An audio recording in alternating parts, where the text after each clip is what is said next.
ଭାରତୀୟ ଦଳର ପୂର୍ବତନ ଅଧିନାୟକ ବିରାଟ କୋହଲି ତାଙ୍କର 35ତମ ଜନ୍ମଦିନ ଅବସରରେ ଏକ ବଡ଼ ସଫଳତା ହାସଲ କରିଛନ୍ତି।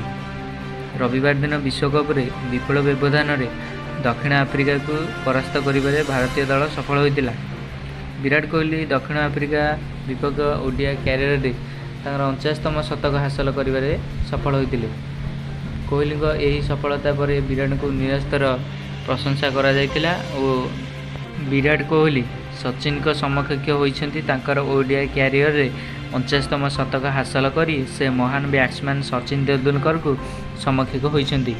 ବିରାଟ କୋହଲିଙ୍କ ପୂର୍ବରୁ ସଚିନ ତେନ୍ଦୁଲକର ଓଡ଼ିଆ କ୍ରିକେଟର 49ତମ ଶତକ ହାସଲ କରିବାରେ ସଫଳ ହୋଇଥିଲେ। ଆଗାମୀ ମ୍ୟାଚ୍ରେ ସଚିନଙ୍କ ଏହି ରେକର୍ଡକୁ ଅତିକ୍ରମ କରି ବିରାଟ କୋହଲି ଆଗକୁ ଯାଇପାରିବେ।